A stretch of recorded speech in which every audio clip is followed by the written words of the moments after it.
Welcome everybody to another really super fun night. We are doing Pages Promotions Virtual Book Festival. If you've seen this on Facebook, you know what it is. If you haven't seen it and you got harangued by somebody to join us, thank you very much. What we're doing is a book festival all through the month of June, where we're introducing people to authors and allowing everybody to ask questions and have conversation, as you would if we were standing around a table at a book festival, hanging out. So that's kind of what we're trying to provide here for people. So today, our featured author is Madame Kate McNeil, and here is her book. This is Sub Rosa, right there. I love this cover. This is such a cool cover.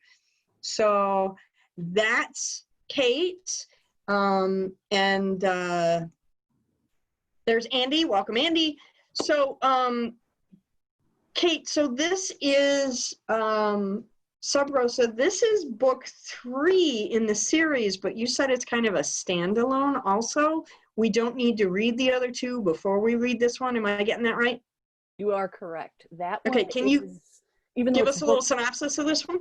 Yeah, absolutely. So it's technically book 3 in the series, but it's kind of a flashback for one of the main characters, going back and exploring her history working for the CIA, which in the first 2 books, it's definitely referenced, it's mentioned, but you don't really know what happened. And so that book can absolutely be read as a standalone.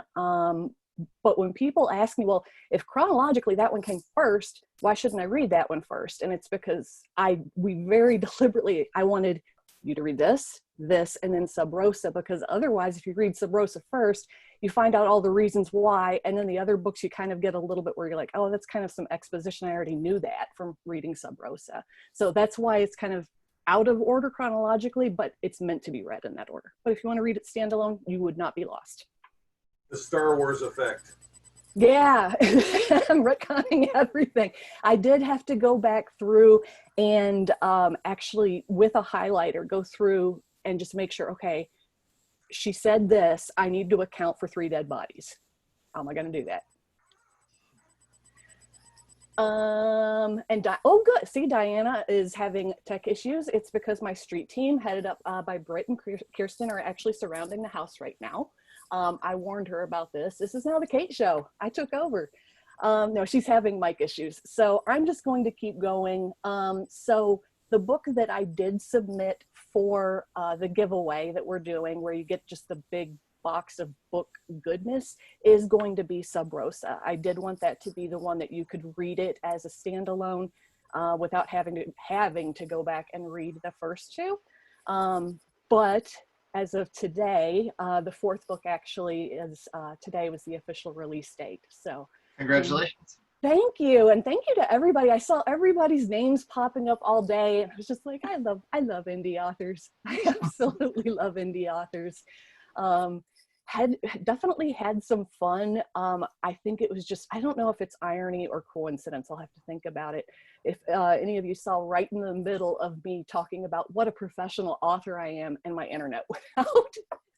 And so I was like, well, indie business authors lead the way. So I just kind of like grabbed my phone and just plugged back in and tore up the data plan and just finished it. But if you haven't watched that video, just don't watch it, just listen, or take some Dramamine first, because I was holding it the whole time. So be careful about that. Diane is still working on getting back in. So does anybody have any questions before she comes back? She's chasing Charlie right now down the street. I do have a question. Okay. Would you pick up your book right now and start at page 75 and give us a sample? Of Sub Rosa? Sure. You're gonna have to wait a second. I have to grab the. Are you looking at the paperback then? I'm not. No. Oh well. I don't have it in front of me. I'm just saying, give us a little bit. Whoa. All right, I thought it was a test. Like, do you know what's on page 75? Let's see. Oh, dude, you know, I never know what's on page 75 of any of mine. I'm not expecting you to recite it from memory. I'm just saying, give us a little bit of a reading. All right, let's see here. Do, do, do, do, do, do. Okay. You got a hotel room? Yeah, they booked me one while we were debriefing. Good. Go get some sleep, then come on back to Sofia. We've got some serious work to do. That's in Bulgaria. I got to the hotel and wrote cables for hours until I was tired enough to sleep. I was back in Sofia's airport by mid-afternoon the next day when Ryan called my phone.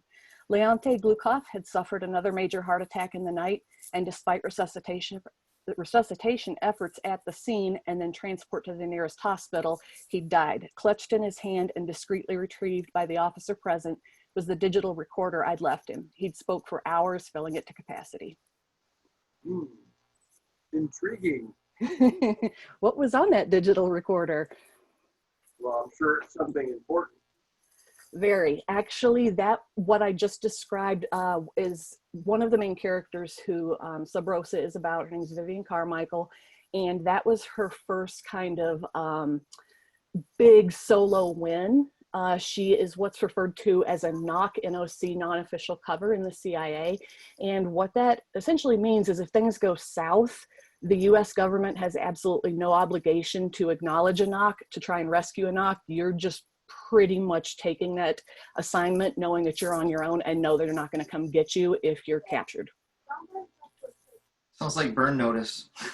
Yeah, it's funny you say that because there is, I want to say it's in the first one in Thistles.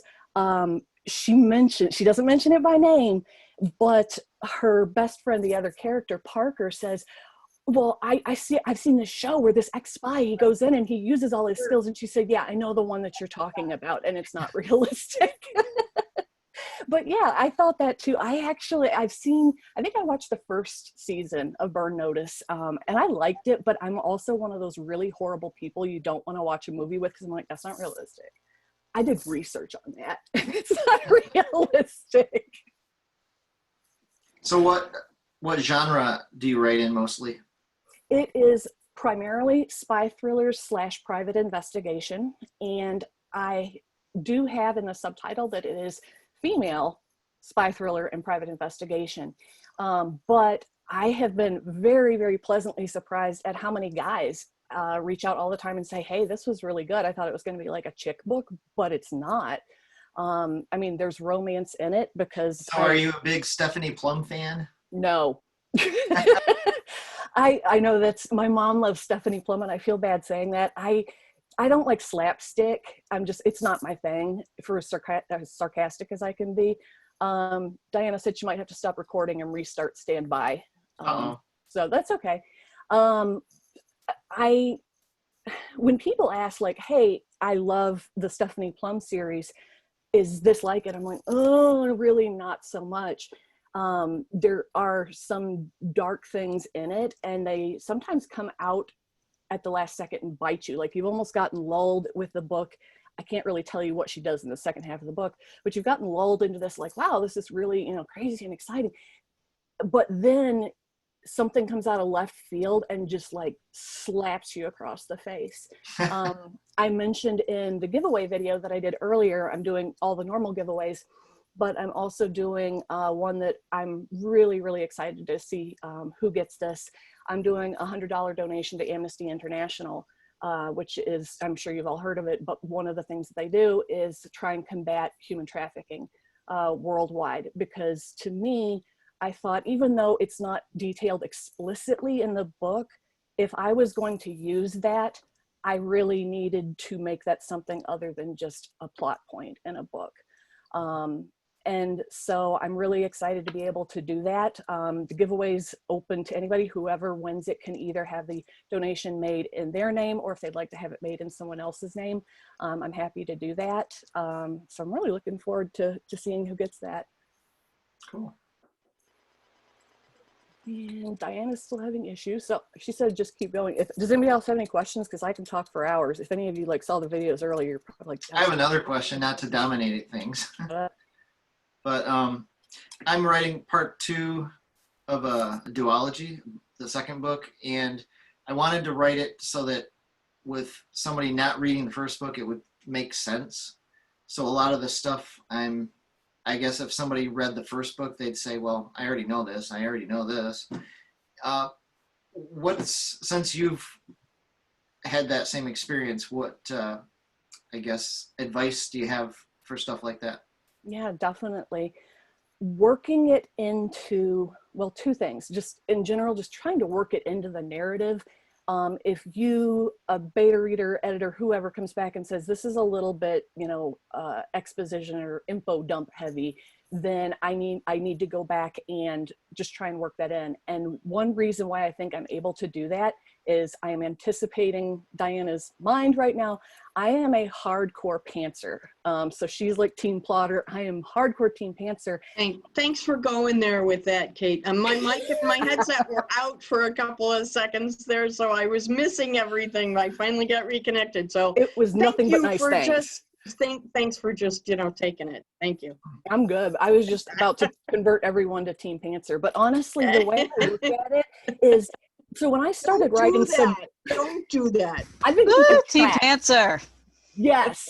I've been keeping track of everybody who, when you've asked that question. I know, I'm not impressed. The way that I look at it is, and this is something people have mentioned too, when I started Sub Rosa, I knew how it ended because that's where the other books pick up, but I had otherwise no clue what was going to happen in that book, because to me, if I didn't see it coming, the reader's not going to see it coming. And that's something that people have said to me, just like, oh my God, I can't put, that was just out of nowhere, but it makes sense. I'm like, yeah, I know, that was my reaction too. Awesome. Okay, I don't know what I missed, so I might be redundant. Well, Can I address the point with Troy that Troy brought up real quick? Absolutely. Because my series also is written mainly as standalone, but you can pick up any book in the series and not get lost. The hard part for me was not rewriting the first book just to explain what's going on in this book is a sequence of events. So it takes a lot of work to kind of walk that fine line, whether you're, but you've got to expose a little bit in there, especially in a serial that goes from point A to point B to point C. You need to fill the reader in to a certain extent, but you don't have to recap the entire novel. You want to tease toward the previous work, but just give them enough information to where they're not going to get lost. That's a difficult balance, but it can be done. Hey, Andy, you've actually written a serial. Can you kind of piggyback off that and give us your thoughts on it? Sure. I mean, really, I'm Team Pantser, so like there was no. I know. It's just it's. Good thing you're just so lovable, because otherwise, I don't know. I don't know if I really have any insight on that. I mean, mine was very fly by the seat of my pants, which were elsewhere. Yeah. So I mean, mine was super not planned, kind of just stream of consciousness, if you will, as I was writing. I was writing the plot as I went, and just kind of released a book and went, okay, well, that's canon now. I can't change that. Yeah. So when you start running into plot points in, part 4, part 5, and going like, oh, I could do that. No, you can't, because you've already said this and the public has potentially already read it. Yeah. Right. And we'll remember it. So just because I was in the shadows there for a couple minutes, Kate, did we already talk about your other books? No, I just mentioned that Night Chase then. not today, but that was it. Okay, so can you talk about the other books? You have them handy so you can show them to us, and well, we know where Sub Rosa is. Yep. Yeah. We're good on Sub Rosa. So okay, here we go. I am gonna get a headset. I've decided I'm getting a headset. Okay, so first one is Thistles. This is a novella, and it is permanently free. This is what we would call a lead magnet. This chronologically picks up immediately after the end of Sub Rosa. And again, it's a novella, and I think this one was probably the most difficult one to write and make sure I didn't contradict myself, because like you said, it's canon now. And so like I mentioned, if she mentioned back in that book, well, I've killed 3 people, well, I need to create the circumstances for that to happen. And 3 dead bodies. And 3 dead bodies, exactly. The second one, which fun fact, multiple fun facts, was written first. This was actually written by myself and my sister from another Mr. Brittany. She's lurking because she is wrangling her adorable son. But we co-wrote this, and we wrote it where we alternated chapters. I wrote Vivian's point of view and she wrote Parker's. And I tell you what, Google Chat and Dropbox is what got us through that, because we published this in 2014. And we would literally, I mean, she and I are pretty much on this. This is where the name of my LLC comes from, but we call each other twin. Like literally, I'll just text her and be like, twin, hey, don't forget, I'm doing this thing at 7 o'clock tonight. And so that's where Twin Type Books came from, incidentally. But that was kind of nice to be able to collaborate. And I did do it differently. I admire authors who are able to collaborate, but there's no clear demarcation like we had, where this is a Vivian chapter, this is a Parker chapter, and you can tell just by flipping to any one. This one that I just randomly went to, she wrote it, just from the language, the voice, the structure, the way that she used the structure of the sentences and everything like that. So lucky enough to have that. Sub Rosa came after that, and then I still only have the draft copy because Amazon is a little bit slow right now, just because of all the other more urgent deliveries that they're doing in terms of sending out draft copies or author copies. So I still have the draft copy, but this is exactly what the one that came out today. Diana, now I see why you're always like, yeah, like, yeah. there, See, it's right not there. that easy. No, it's not. It looks exactly like this, except it won't have this not for resale. This is for sale. It is for sale. It just got released into the wilds today, right? Yes. Yep. It was, the official release date was today. And so that's why I've been. It's pretty exciting stuff. Yeah. Media. It is. I am truly, I'm not just saying this, I'm truly humbled and just amazed at how many people have been reaching out that I didn't even know who they were. And they were just like, I love your books. I've been so excited and looking forward to this. I'm humbled by that. I truly am. I don't know, we may have covered this in another Zoom meeting, but I'm going to do it again just because, you know, it's all about you today. So would you write in any other genre? Yes. And if you would, which genres have you considered? And do you have anything that works in a different genre? I mean, you know, 3-part question, but there you go. I would, yes. I have been considering 2 actually right now that I'm kind of going back and forth on. One is kind of, it would be my first baby toe step into, I guess it would, I'm going to need your help on this, on the official category designation, like, I guess kind of fantasy, but maybe it's sci-fi. I don't know. The other thing that I've kind of thought about is writing something more of a military type book, and not really a military romance. That's not really, I mean, I'd write it, but that's not something that I'm really super interested in writing. But some of the research that I had to do for these books, because one of the other characters in the series is actually, he's MI6, but he's ex-SAS. And doing some of the research for like two whole whopping 2 sentences where it's mentioned, that was really intriguing. And so it's like, you know, this is actually one of those situations where you could take one line, one thing that was mentioned, and go back. So if Sub Rosa is Vivian's backstory, well, could I write a book that's this other character's backstory before he came into the Thistles series orbit? So with that military experience and all of that, rather than the spy stuff, is that what you're talking about? Yes, the character I'm thinking about, he is ex-SAS, and they do get some intelligence training just because, you know, they're brought in, kind of like dropped into the middle of, you know, God only knows where. And so they do get trained a bit in intelligence gathering. But I don't know, there's a lot of different directions that I could go, I think. The more I think about it, the more I'm like, you know, I'm interested to read it kind of now. So now I know that this is release day and you're super like busy with release day.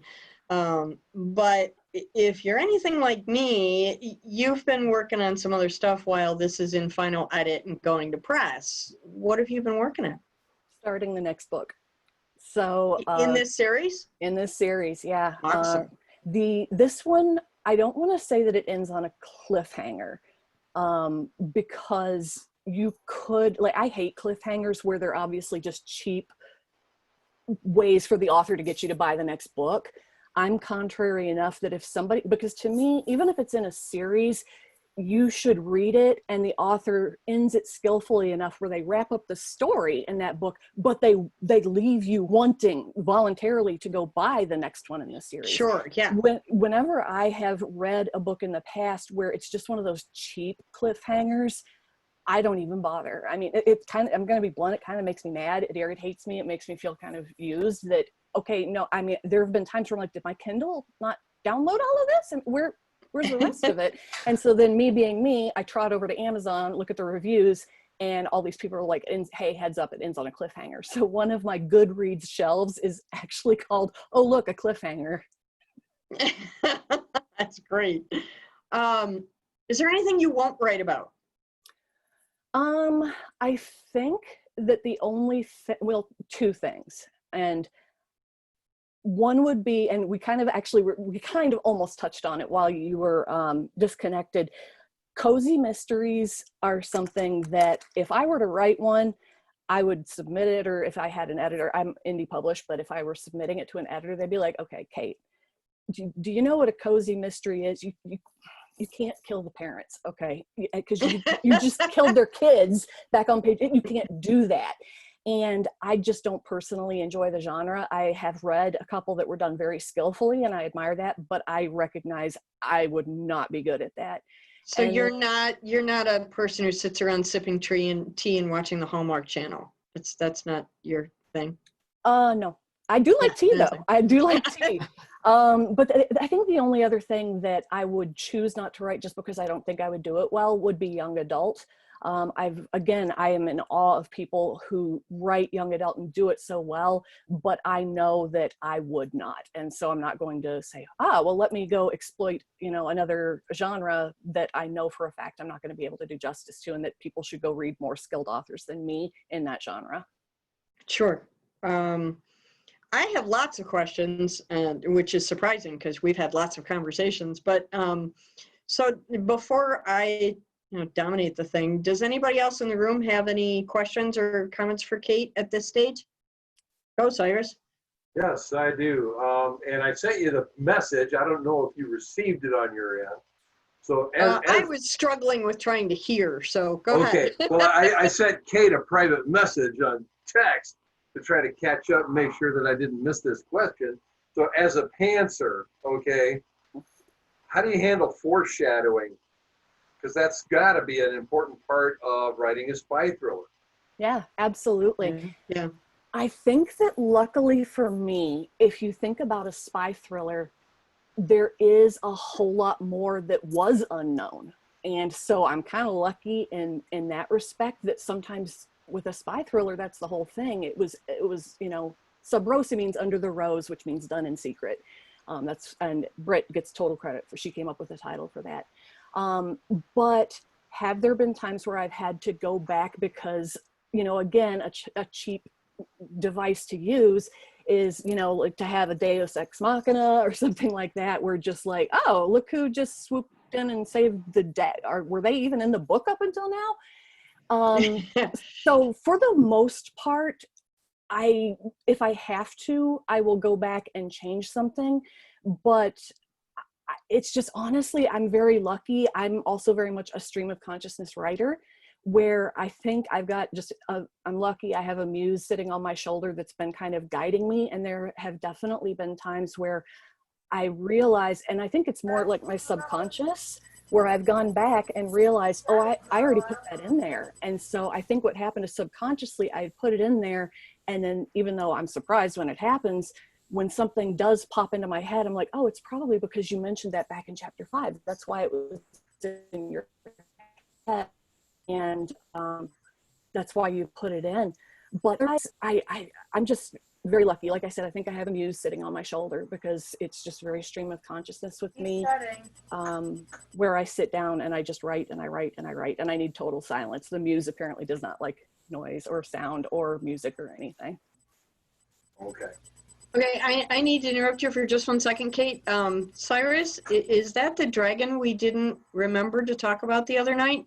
Yes, this is Tad Cooper. Uh-huh. So those of you who have seen Gallivant know exactly what I'm talking about. This is my younger daughter's little critter right here. He was 4 inches long when we brought him home, and he's like, hang on, that long. So he's a handful, and I'm glad you remembered to bring him to the screen because we forgot the other night when we were doing your Zoom thing. So that's awesome. That is Tad Cooper is awesome. But yes, he's glad to meet everybody. Kate, let's talk a little bit about the multiple challenges you've had with marketing, as we all do, right? I don't know a one of us who, as indie authors, who finds that marketing is a snap breeze kind of thing. We put out a book and, 3 days later we're selling 500 copies. That's not normally the story for us. So just briefly, if you could touch a little bit on your biggest marketing challenge and then how you go about addressing that challenge. Yeah, definitely. So the biggest challenge, and I'm sure all of the indie authors in the room would agree, is we don't have a marketing department with a budget behind us, unless we happen to be a person that works in that field or have somebody close enough to us to kind of help us and guide us. A lot of it honestly does come back, like almost everything does, to money. Even down to, with traditional publishers, they pay primo money for real estate on shelves at Barnes & Noble, depending on if it's spine out or cover out. Mm-hmm. I don't have that, number one. And number two, yes, I could get into Barnes & Noble, but it would be, I'd have to sell a lot more books than I'm doing right now. Right. So the way that I address that is, number one, well, I don't have a marketing department, but oh wait, yes I do. It's called Kate McNeil. So I have very much inherited, out of sheer good luck, my mom's creativity and my dad's hard-headed business sense. And so I very much approach Twin Type Books LLC as a business. And so sometimes that means you're having to drop some money into it. I have done some promotions that paid off, and I sat down and I ran the numbers and figured out, okay, is this something that I would do again, or did it not really pay off and I'm not going to do it again? Just also in terms of making sure that you're putting yourself out there everywhere you possibly can. So I mentioned in one of the videos earlier that if, again, by great good luck, if Oprah was to pick up Sub Rosa and read it and loved it, and Oprah wanted to tell all of her followers about this wonderful book, and she goes over to Twitter or Instagram, but she can't find me anywhere, I know I personally have wanted to do that, where I have read this amazing book by an indie author. I'm like, God, they need a billion times more, not that I can provide a billion, but they need so much more exposure. This is wonderful. And so I hop online and I start looking for them, and I can't find them. And there's only so much time and energy I'm going to, which I will say, waste at that point, trying to track that author and that book and that online presence down. So I tell people, even if you are not super comfortable with social media, at least get a profile. You can use technology like Later or Hootsuite and things like those, where you can kind of manage them all at the same time and post and everything like that. Yes. See, anybody raises their hand, you get an automatic yes from me. Okay, thank you. Do you do book shows, fairs, and the conventions as well? I do. Yep. Yep, That's where we met. That's where we met. Yep, exactly. I don't do them as frequently as I would say even maybe the people in this room. I remember this, Diana, I don't remember this up where you asked, do you sell more in person or online? And I'm very much online. I would say, yeah, 99% of my sales are online. And that's just a product of every single day going in, going hard, just putting it out there, putting it out there, putting it out there. Because otherwise, if I don't care enough to do that, nobody's going to care enough to go looking for me. Yeah, and what I've discovered too, and I think you would probably agree with me on this, Kate, is that your marketing department is you, which you said earlier, but the other thing is that, like anything, if you're not going to sit down and write, 500 words a day or 1,500 words a week or whatever it is, if you're not going to take the initiative to do that, you're not going to get a book written. If you're not going to go to a festival, a fair, assault a bookshop owner, whatever it is, if you're not going to go do that, you're not going to sell. So I think you talked earlier in one of your videos today about approaching yourself as a business, but I think it also, you have to do a self-evaluation of how much energy do you want to spend. Yeah, definitely. Right? Yeah, for sure. Yes. Cyrus. I also wanted to mention, I did contact my local Barnes & Noble, and they were very open to supporting local authors. So they actually keep my books on their shelf. Nice. Yeah, they Barnes & bring Noble me, they've been a lot more receptive to indie authors in the last few years. So if anybody out there has a Barnes & Noble nearby, definitely go talk to the manager and see what you can do. But most Yeah, they important have my thing, books in my local one as well. But Yeah, that was only after a local author night event where they ordered them in. Yeah, and that's the other important thing you have to remember when you do bookshops. Most indie bookshops don't care because they'll take you on consignment. But Books A Million or Barnes & Noble, make sure your books are returnable. Otherwise, this is not going to be something they're going to be interested in. So check into that too. Another thing that Phil Ruback has done up in Muskegon is they have a consignment sale. Yes. Where you bring your books in, they mark down how many you have, to do your signing event, they mark down how many you've sold, and then pay you out from there, but they also do take their cut. So Right. Yeah, I've been to a couple of Barnes & Noble's shops where they host author events like that, and that's been really helpful. Don't be squeamish about contacting the big guys, because you might find an open door waiting for you. Absolutely. Yeah, good point. Is there a Barnes & Noble still around here, Diana, in Metro Detroit, for those of us that are around here? And there's 2 in Rochester. Oh, yeah. And there's 1 in Madison Heights. Okay. So those of you who are Metro Detroit centric, those are 3 that I know right off the top of my head. There used to be 1 out in the Novi area. I'm not sure if it's still there or not. There's 1 on Hall Road over here in Shelby. Great. Okay. Just need to come to the better side of the state. You're funny, Diana. So let me ask you, Kate, about character development. This is something that I get questions at festivals all the time when readers come up to my desk, my table. One of the things that they ask me is, where did you get the idea for that character? That sounds like fun. So where do your character ideas come from? Are they just those imaginary friends that are giving you dictation that you have to write down? Or do you base them on people you know, or is it kind of like a hybrid between the two? It is a hybrid between the two. I don't sit down and do like a character sketch or a character outline. Well, of course not. You're a pantser, silly. that would kill my joy. That would kill. How ridiculous. To me, that's a waste of time. I could be writing the book. The only way that I base them on real people. So there's a character named Charlie in the books, and he's basically Special Activities Division of the CIA, which they're the ones who go in and they're kind of like the military, but they work for the CIA, and it's all very, under the table.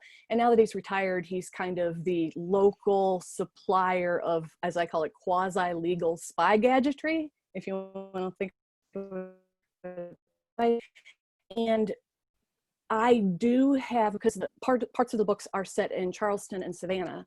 I'm from Kentucky. I don't really have my accent anymore, but I want to make sure that that Southern accent comes through, so that if anybody's from the South, they're like, oh my God, I haven't heard that since my mom used to say that. And so for Charlie, off the top of my head, is one where I do have a family member who I would sit and just try and hear his voice saying things. And so with Charlie, you know, he's very much, he's a 60-year-old guy from Georgia, and he says some things, you know, like, you know, your britches in a twist, and, you know, I don't do this up in gewgaws and ribbons and everything like that, because I think that that's a really great way that authors can get the point across. I don't have to beat them over the head and say, by the way, Charlie is a good old Southern boy, and he's a gun cleaner, and he's this and he's that. You kind of get that just from reading his dialogue. And when he comes into the shop and Vivian says, well, where have you been? And he's like, well, had to go pick something up over next town over. Didn't want it coming in the U.S. mail, but here, give me a hand opening this up. You know, putting that in the dialogue is just a great way to get that point across without being like, breaking the action. Let's talk about what Charlie used to do. No, I'm pretty sure you can figure it out, because the reader doesn't know Charlie's past. So why would I just put that all out there? Yeah, Mark Twain was brilliant at using dialect to describe people rather than really just giving you an information dump. That's brilliant. I wish I could do it. I can't, because you know, I'm partially deaf, and so I learned how to hear the world differently. So I can't do that. But I think whenever you can use little voice cues like that and change what a reader will hear, I think it's tremendous value. Yeah, definitely. I mentioned this to somebody the other day in one of my author groups, and to credit them, they were saying, you know, I'm going to be mentioning the one character who's from this one state in the South is going to be drinking a fizzy, sugary, carbonated beverage. In this part of the South, what do they call it? And so, well, it depends on where you're from in the South. And even in Kentucky, where I grew up, we called it soft drinks. I still say soft drinks. I can't make myself use the word pop. That just is so foreign to me. But my college roommate, who was from a few counties just south and east, she did grow up calling it Coke. And so, you know, more kudos to that author for reaching out, because I think we all know that readers do pick up on those things, and they will not hesitate to mention it in a review, even if it's a 5-star review. But just want to mention to the author that in Texas, we actually call it this, not that. I'm like, thanks so much for putting that in the review. I appreciate it. Yeah. I lived for 3.5 years in Boston, and the only thing that came back with me from that experience was the word soda. You know, it's funny. We moved from Kentucky. I never used it before I got there, used it. It came back with me. I still use it to this day. That's good, because soda is the proper terminology Mute him. every civilized part of the world. You know, what's funny is we were in Virginia once. No, you're so right. I mean, we moved from Kentucky to Maine. I'm not making this up. We moved, well, in February, which culture shock, but I'm not making this up. We had trouble understanding our classmates and them understanding us, just because, I mean, if any of you know who Tim Sample is, he was, you know, he just kind of, he did an exaggerated version of a really, you know, New England, Maine accent. But the way that I demonstrate it to people is there used to be a commercial for a restaurant called The Taste of Maine. And the tagline always went, Route 1 Woolwich, just off the Bath, which means Route 1 Woolwich, which was a town just north of Bath. Route 1 Woolwich, just off the Bath. Yeah. I couldn't understand that.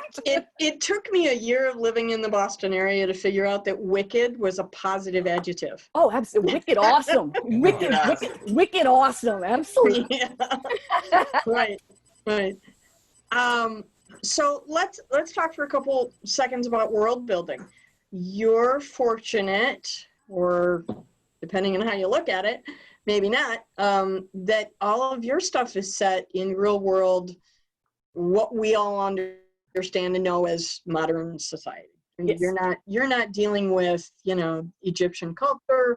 You're not dealing with what Troy's doing, which is science fiction off-world stuff. You're dealing with what we know. How much world building do you have to do staying within that culture confine?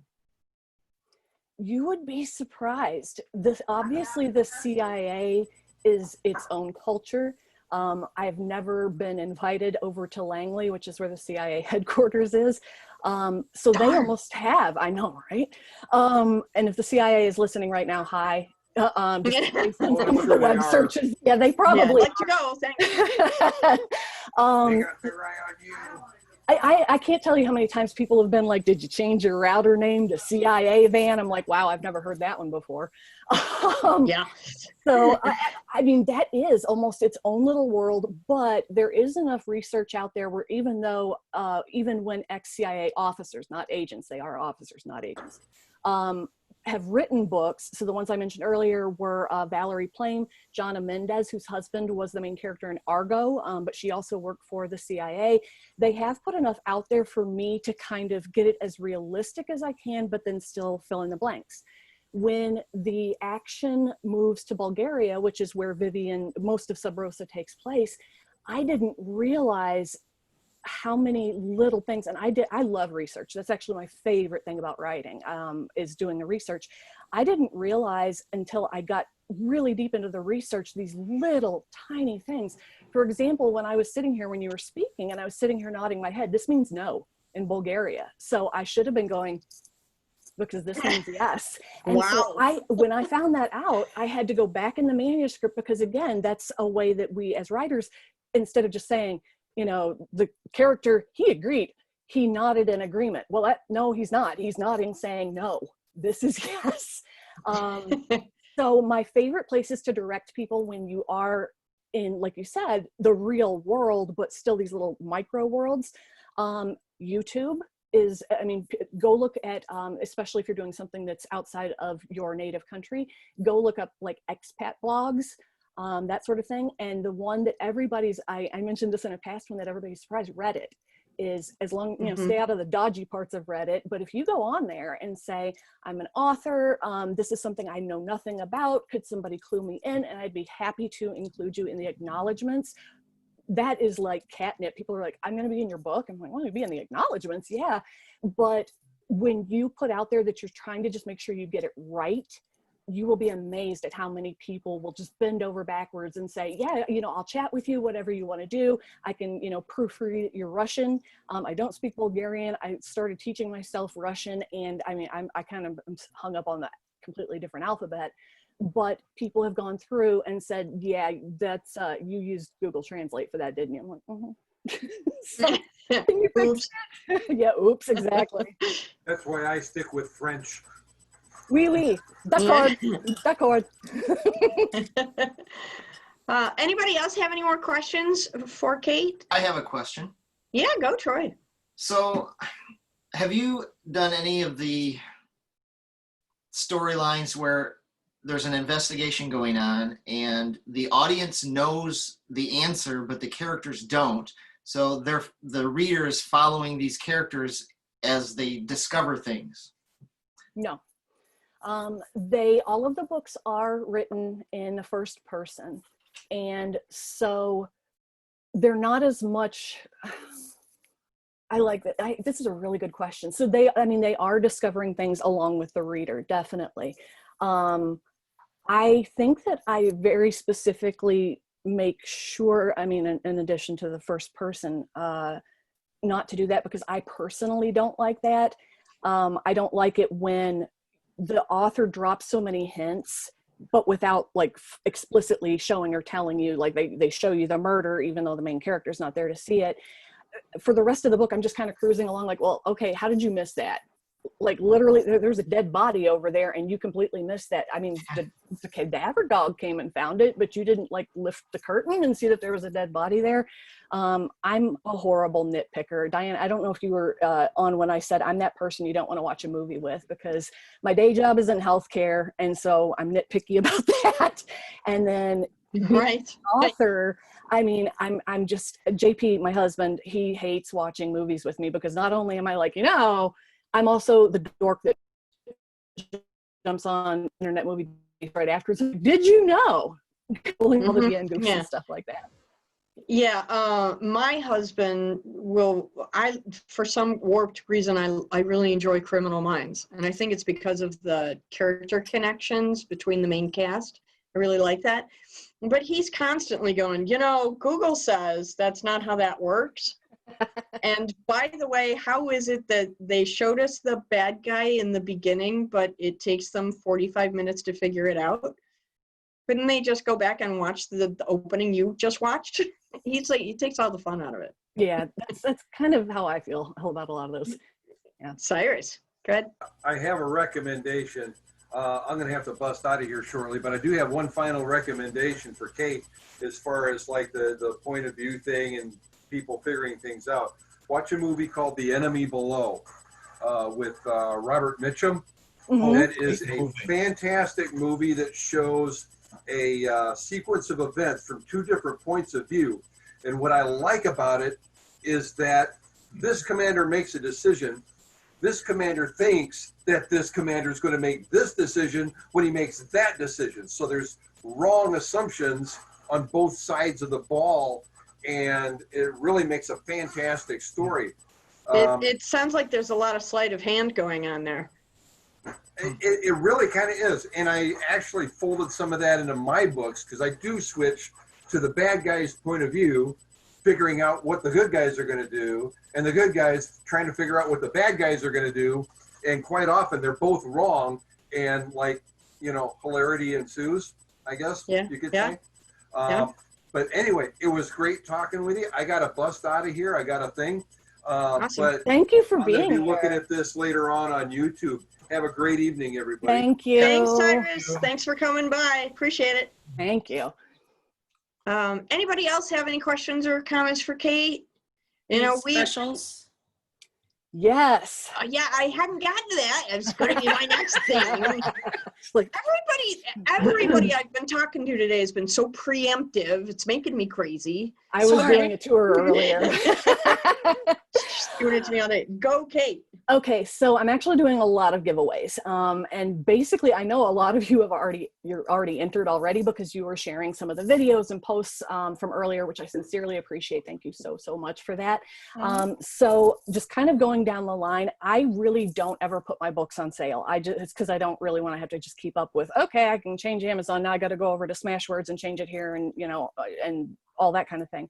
So the Thistles, the novella, that is always free on e-reader. It's my lead magnet. The second and third, so Pistols and Sub Rosa, they are currently on sale for 99 cents each on e-reader. And then, that's right, today's Friday. Sunday, those sale prices are going to go away, so just a heads up on that. But I'm also doing a lot of giveaways today. And like I said, some of you are already entered, whether you knew it or not, just by sharing. I'm going to be giving away an autographed copy, a paperback copy of Nightshade without the, don't sell this. Obviously, it'll be a nice, clean author copy. Then I'm also giving away a full series, all 4 of them, of the ebooks, if you haven't read them or if you have and you want to gift them to somebody else. I am giving away the opportunity to be named as a character in the next book. I make no guarantees about what happens to you. And based on what you've already heard me say, you could probably guess what's going to happen to you. I am giving away the ability to request a scene, and I will write it for you because some people have reached out and said, oh my gosh, I really would have loved to have seen just more of this or this other thing, because when you're encapsulating an 8-year career in espionage, there were some things I had to just move along and couldn't. And you can't put it all in the book. Yeah, exactly. Yeah. If you were able to tune in for the 2-part, accidentally, 3 p.m. live stream, you might want to go back and check the second one. I'm not going to tell you what it is because it was special to that one. There are 2 videos. Watch both of them, but the second one at the end of it has what the surprise giveaway is.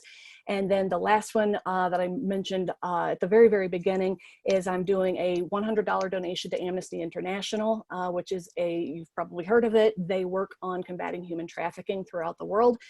Living here in Metro Detroit, people are sometimes very surprised when they hear how much human trafficking goes on here because we're right on an international international border. And I cannot myself, I just feel like I couldn't include that in the books. It's not in graphic detail, but this is what Vivian is, this is her mission, is to find these people who are doing this. And to me, I'm going to use that topic in the book. I need to find a way to give back and help with getting rid of that in my own small way. And so that I'm going to make a $100 donation to Amnesty International. It can be in either your name or the name of somebody else if you'd like for it to be a gift. I'm going to go on Facebook Live at 10 p.m. this evening, Eastern Standard Time, to pretty much announce who got what. Awesome. So Cool. can you let us know just one more time, because there's a lot of information that you just gave us, just the specifics about the books and pricing, how long the special pricing is going to be, and how long and when that's going to go away, and what the regular pricing is, because we have people that are going to come back and watch these videos probably into the next several months. So I want to give them as much of an opportunity to find your books as possible. Yeah, absolutely. Good point. So the first book in the series on e-reader is always free. Thistles is always going to be free. So that's, and it does actually have the first 4 chapters of the next book at the end of it, if you're kind of intrigued and want to check that out. That one is always free. Today is 6/12/2020 until, which is a Friday, until Sunday. I'm like tripping over myself. 14th. Thistles and Sub Rosa are on sale for 99 cents each for the e-copies. And again, I really don't ever put my books on sale. So when that sale goes away in 2.5 days, that won't be coming back until the next book comes out, which could be a year or two. The normal price for the now last 3, since Thistles is always free, is $2.99 for e-reader. And then the 2 big ones, because both Nightshade and Sub Rosa are about the same length, those are $15.99 each on paperback. I am going to be putting those on the website where you can order them from me directly, get an autographed copy, or I also already have on my website, you can go on there and request a free book plate, and I'll mail that out. That's completely free. I can customize it for you, whatever you like. So if you would like a book plate to put in a paper book.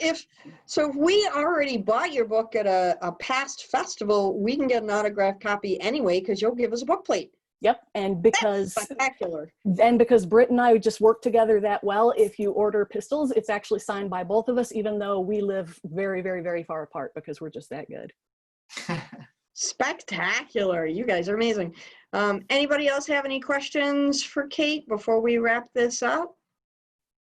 Can I contact you directly to get signed copies? Yeah, absolutely. In the chat right now, like I mentioned, I'm pretty much everywhere. You can go on social media and just put in Twin Type Books. It's twintypebooks.com. Some people do get kind of like tripped up on it because they make it almost Greek, like Twintype. Twintype, was that a Greek god? I'm like, no, it's Twin Type Books. You can go on there. I mean, you can literally email me. There's a contact form. I'm on all the social media. Basically, whatever you're most comfortable with, you can probably find me, and I'm happy to respond to that.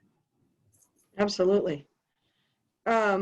Andy, is that Void in your lap? Yay! I Is love that that we Void? got like an animal audience today. Did I actually get it right? That was Void? Yep, this is Void. I can't believe I got it right. That's awesome. Void used to be like this big when I first met him. Yeah. This Used to be pocket sized. super One of cute. these Zoom meetings, I'm going to have to show you Pepsi. Okay. He's my dog. Okay. I was just gonna say dog, bird, cat. Dragon.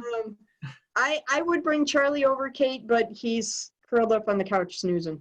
I'll just come by at some point when you're not home and grab him. Yeah, no, you won't. Well, see, Diana, she's done the research.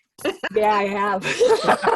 We're big Jack Russell lovers, and I mean, they're, in my opinion, best dogs ever because they're so smart. Like, I could probably put a Jack Russell in these books, and they're smarter than some of the humans for sure. Yeah. Right. Okay, so thanks everybody for coming tonight. I am so glad you guys all made it. Thank you. We are halfway into our virtual book festival. This is going on throughout the month of June. We're going to be doing these every day for the rest of the month. Initially, we just said it was going to be until the 27th, but Finnegan. But I was fortunate enough, Finnegan says hi. But I was fortunate enough to have so many authors respond and want to participate that we have one going every night of the week through the end of the month, even to the 30th. So check us out. We're on Facebook. 2020 Virtual Book Festival is how you find us. Pages Promotions. See, I got that one right that time. Pages Promotions, that's my company, we're sponsoring it. Anybody out there in the world who wants to get a hold of any of the authors we featured, all you have to do is contact us at pagespromotions.com, and we'll be happy to connect you with authors any way we can. Thank you, everybody, for coming by tonight. Thank you. Thank you. Thanks, Kate. I don't know how Kermit, how did Jim Henson do that? Wow. Okay, thanks. Have a nice night. Good night. Live long and prosper. Good night.